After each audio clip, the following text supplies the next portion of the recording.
ተፈጥሮ ያልሰሰተው ከአፍ እስከ ገደፉ ያስታጠቀው ምድር፣ የምድር ማህፀን የዘሩትን ሁሉ በቅጽበት ወደ ወርቅ የሚቀይር ሕያው አፈር፣ ውሃውም አረንጓዴ መስኩም የምቅ ተፈጥሮ ደሴት አድርገውታል። ወለጋ ቡና መጠሪያ ምልክቱ፣ የሰብል ምርት መኩሪያው ነው። የደን ሽፋኑ ህልውና፣ የማዕድን ሀብቱ የሀገር ጌጥ ነው። የጀግኖቹ የነኩምሳም ወረዳ ምድር ዓመታትን ታሪኩን በማይመጥን ገድሉን በማይስተካከል እምቅ አቅሙን በሚያዳፍን የኋልዮሽ ጉዞ ተጠፍንጎ ቆይቷል። ተፈጥሮውን እያየ ጸጋ በረከቱን እየተመለከተ ላደገው ለኖረበት ሀገሬ ያለፉት ዓመታት የከንፈር መምጠጥ ነበሩ። ያቺ ታሪክ አዝላ ታሪክ ላይ የቆመችው የአረንጓዴው ሰማይ ስር እንቁ የጀግንነትና የስልጣኔ መናገሻዋ ነቀምቴ ከተማ በማይመጥናት ገጽታ በማይገባት መልክ ነበረች።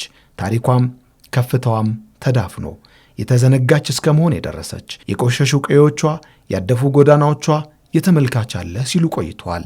ለታዘባት በገፍ የሚጋዘው ቡናና እንቁ ማዕድን የሚያልፍባት ደግሞም የሚወጣባት ከተማ አትመስልም ነበር። የጽንፈኞቹ መንገድ ትላንቷን አዳፍነው ሌት ቀኗን ቢያወሳስቡትም ከህልሟ ከውጥኗ ግን ሊያፋቷት ከቶሆኑ አልተቻላቸውም። ቁርጠኛ መሪ፣ መሪውን የሚያዳምጥ ህዝብ እስካለ ሁሉም እንደሚቻል ዛሬ ነቀምቴ ያሳይታለች። ድፍን የወለጋ ምድር በተቋደሰው ተስፋ አረጋግጧል።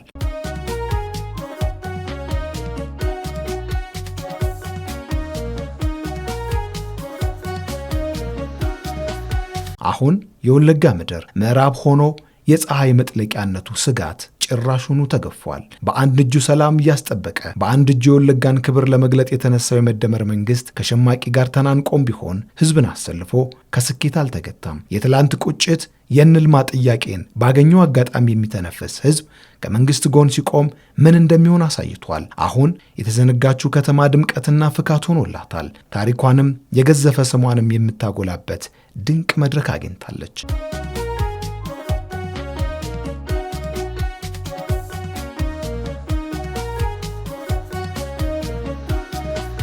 ወርቅ ከማህፀኗ ቡና ከጉያዋ ጀግንነት ከደሟ ያልተለየው የወለጋ ምድር የዛሬ አይን ገላጭ ፕሮጀክቶቿ መድህን ሆነዋት ነቀምቴ እንደ አዲስ እያበበች ነው። ትላንት በቁጭት የታጠፈው የወለጋ ክንድ ዛሬ ታሪክን በአዲስ መልክ የመጻፍ ተስፋ ሰንቋል። ለዘመናት በባህላዊ መንገድ ብቻ ይቆፈር የነበረውና በዝምታ ይጋዝ የነበረው የወርቅ ማዕድን ዛሬ የሀገር ኩራትና የኢኮኖሚው የጀርባ አጥንት ሊሆን ብቅ ብሏል። የምድሪቱ ጥቁር አልማዝ የሆነው የድንጋይ ከሰል ልማትም የኢንዱስትሪው ሞተር ሆኖ የነገዋን ኢትዮጵያ በብርሃን ሊሞላ ተሰናድቷል። ይህ ብቻ አይደለም። በከንቱ ይፈስ የነበረው ወንዟ በመስኖ ልማት ተገዝቶ አረንጓዴው መስኳ ዓመቱን ሙሉ የምግብ ዋስትናን የምታረጋግጥበት የብልጽግና ማሳ ሆኗል።